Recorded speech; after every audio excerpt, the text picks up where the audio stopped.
ఈ రోజు ఒక కొత్త టాపిక్ తో మీ ముందుకు వస్తున్నాను. ఇది అందరికీ తెలిసినటువంటి టాపిక్ అయినా ఎందుకో ఒకసారి మళ్ళీ మీకు చెప్పాలి.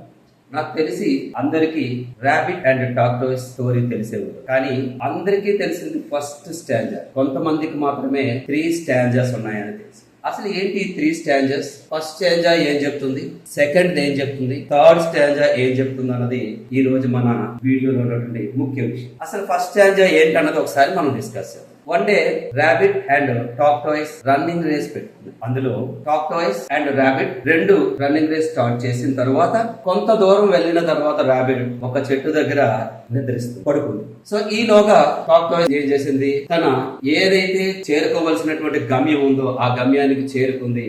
మధ్యలో ఈ ర్యాబిట్ కి మెలకు రాగానే వెంటనే చూసి పరిగెత్తుకుని వెళ్ళేసరికి ఆల్రెడీ టార్టాయిస్ అక్కడ చేరుకుంది అనే విషయం తెలిసింది. సో దీన్ని ఈ స్టోరీ అందరికీ తెలుసు. అయితే ఈ స్టోరీ ద్వారా మనకి 2 విషయాలు చాలా క్లారిటీగా అర్థమవుతాయి. First the slow and steady win the race, అంటే నిదానమే ప్రధానం అన్నటువంటి విషయం మనకు తెలుసు. ఇంకొక రెండో విషయం ఏంటంటే, ఎంత టాలెంట్ ఉన్నా మనిషికి గర్వం అనేది ఉండకూడదు. గర్వం ఉంటే అది తన టాలెంట్ ని నాశనం చేస్తుంది అనే విషయాన్ని చాలా క్లియర్ గా ఈ స్టోరీ ద్వారా మనకు తెలియజేయండి.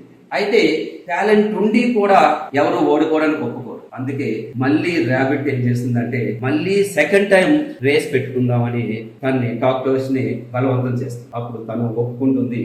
ఒప్పుకున్న తర్వాత ఆ స్టోరీ మళ్ళీ సేమ్ స్టార్టింగ్ పాయింట్ కి వెళ్ళి అక్కడ నుంచి రన్నింగ్ రేస్ పెట్టుకొని ఆటోమేటిక్ గా ర్యాబిట్ ఏం చేస్తుందంటే గెలుస్తుంది. ఎందుకంటే ఫస్ట్ టైం చేసినటువంటి తప్పును మళ్ళీ రిపీట్ చేయదు కాబట్టి, రిపీట్ చేయడానికి ఇష్టపడకుండా డైరెక్ట్ గా తన గమ్యాన్ని చేరుకొని అక్కడికి చేరుకున్న తర్వాత అప్పుడు అది రెస్ట్ తీసుకోవడం మొదలు పెడుతుంది. సో అది గెలిచారన్న ఆనందంలో చాలా హ్యాపీగా.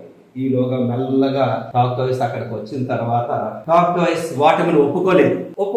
మళ్ళీ ర్యాబిట్ దగ్గరికి వెళ్ళి థర్డ్ టైం మళ్ళీ మనం రేస్ పెట్టుకుందాం అని అడుగుతాం. అయితే టార్టాయిస్ ఏ ధైర్యంతో రేస్ పెట్టుకోవాలనుకున్నాం, తన మీద ఎలా గెలవాలనుకున్నది, అసలు గెలవగలదా, గెలవలేదా, గెలవలేకపోతే ఎందుకు మళ్ళీ రేస్ పెట్టుకుందాం అని అడుగుతుంది. అసలు ఏంటి ఆ టార్టాయిస్ ప్లాన్ ఏంటి అన్న విషయాన్ని మనం థర్డ్ వీడియోలో చెప్పుకుందాం. నెక్స్ట్ వీడియోలో చెప్పుకుందాం. ఆ థర్డ్ స్టాంజా ఏంటన్నది నెక్స్ట్ వీడియోలో మీకు రివీల్ చేస్తాను. అయితే ఈ సెకండ్ స్టాంజా మనకి ఏం చెప్తుంది, ఒక్కసారి చేసిన తప్పుని మళ్ళీ చేయకుండా సో తన రియలైజ్ అవ్వడం గురించి క్లియర్ గా తెలియజేస్తుంది. సో నెక్స్ట్ వీడియో వచ్చే వరకు మనం ఆ థర్డ్ స్టాంజా ఏంటన్నది చేద్దాం. అంతవరకు సెలవు.